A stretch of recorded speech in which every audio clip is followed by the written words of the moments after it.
नेपाल पद यात्रा का आज मेरा चौथा दिन है। रात्रि में हमने इस मंदिर में विश्राम किया। इस मंदिर में ही हम रुके थे। इस मंदिर के बगल में ही लकड़ियाँ इकट्ठी करके भोजन बनाया और रात्रि जहाँ विश्राम किया। सुबह जब हम चले तो मेरे दिमाग में एक ही बात चल रही थी, देश बदल सकते हैं पर इंसान नहीं बदलता। रात्रि में जहाँ बगल में एक शराबी अपने परिवार वालों को परेशान कर रहा था और बच्चियों के रोने की आवाज़ सुनाई दे रही थी।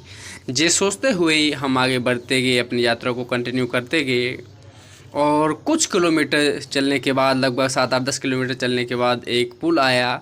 पुल पर बैठकर हमने रात की बचे हुए 4 टिक्कर यानी 4 रोटियां थी, एक माता मेरे साथ और थे, हम दोनों ने 2-2 रोटी गुड़ और आंवले के अचार के साथ पाई। किसी ने हमें रास्ते में आंवले का अचार दिया था। आज मुझे भोजन की कीमत का बोध हुआ। कितने सारे लोग खाना जूठा छोड़ के फेंक देते, खाने को बर्बाद करते हैं। आज मुझे इसका एहसास हुआ, अगर आपको भोजन की कीमत जाननी है तो उस इंसान से पूछिए जिसने कई हफ्तों से खाना नहीं खाया है। जहाँ उस गरीब से पूछिए जिसके घर अन्न खरीदने के लिए एक पैसा नहीं है, वो आपकी इसकी कीमत बताएगा। जब भी हम इस यात्रा में थक जाते हैं तो हम बैठ जाते हैं, थोड़ा आराम करते हैं, कुछ खा लेते हैं गुड़ के साथ पानी, इस तरह से, और फिर आगे चलते हैं। इस तरह से हमारी ये नेपाल पद यात्रा है वो आगे बढ़ रही है। अभी हम नेपाल के 4 धामों में से एक धाम बारा क्षेत्र की ओर बढ़ रहे हैं। कुछ दूर चलने पर एक छोटा सा रोड के किनारे मैया का मंदिर था, वहाँ पर हमने कुछ देर विश्राम किया और कुछ संत भगवान अभी पीछे आ रहे थे तो उनका इंतज़ार किया। नेपाल यात्रा में ज़्यादा दिक्कत तो नहीं है, पर फिर भी दिक्कत है। जैसे आपको जहाँ पर कोई भी शाकाहारी इंसान नहीं मिलेगा, सारे मांसाहारी हैं, फिर वहाँ आपका भोजन करने का मन नहीं करेगा। हम यात्रा करते हुए आगे बढ़ते जाते हैं, बहुत सारे लोग हमें मिलते हैं, वो हमसे बात करते हैं। कुछ लोग तो हिंदी जानते हैं पर ज़्यादातर लोग हिंदी नहीं जानते हैं, तो वो भी अपने मन की कह देते हैं, हम नहीं समझते हैं, और हम भी अपने मन की कह देते हैं, वो भी नहीं समझते। इस तरह से ये यात्रा हो रही है। अभी रास्ते में मुझे एक मैया मिली और जिनने प्रयास किया मुझे कुछ बताने का नेपाली में। कुछ शब्द मैं समझ पा रहा था, पर अंत में मैया बोली कि बाबा जब वापस आओगे तो मेरे घर ज़रूर आना, भोजन करके जाना। अब मैं घास लाने के लिए जा रही हूँ, मेरा घर थोड़ा पीछे रह गया है, लेकिन जब मैं वापस आ गया तो मैं वापस घर पे होंगी, तो मेरे घर में भोजन करके जाना। इस तरह से जहाँ के लोगों का प्यार भी झलकता है।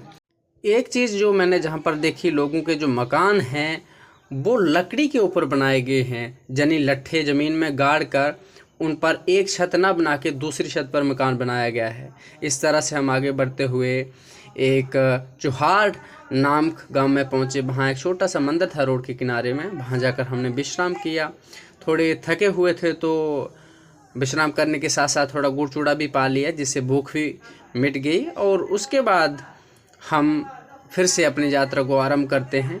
आज रात्रि का जो पड़ाव है वो गाई घाट एक जगह है, उस जगह पर विश्राम करेंगे। गाई घाट में सबसे पहले तो हम माँ अम्बा जी के मंदिर में गए। माँ दुर्गा जी का मंदिर था जो अभी निर्माणाधीन था, अभी बन रहा था, बना नहीं था।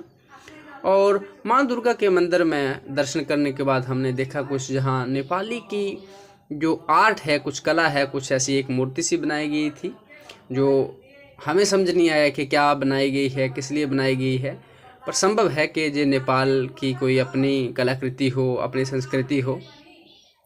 इसको देखने के बाद फिर हम आज की रात्रि के विश्राम के लिए एक स्थान को तलाश में आगे निकल जाते हैं।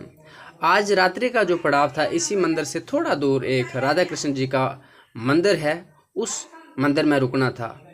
और आज रात्रि में एक नई घटना और होने वाली थी कि आज हमारे साथ 3 संत भगवान और मिलने वाले थे जो इस यात्रा को करने वाले हैं। अब हम कुल मिला के 5 संत लोग हो जाएंगे जो इस नेपाल की पद यात्रा को करेंगे। तो ये राधा कृष्ण जी का मंदिर है जहां हमने रात्रि विश्राम किया। नेपाल में भारत की तरह साधु संतों को दंड प्रणाम नहीं किया जाता है, उनसे कोई हालचाल नहीं पूछा जाता, किसी को उनसे कोई लेना देना नहीं। वरना अगर जैसा भारत में होता तो कोई ना कोई लोग साधु संत से बात करता है, पूछता है, पर जहाँ पर वैसा नहीं है।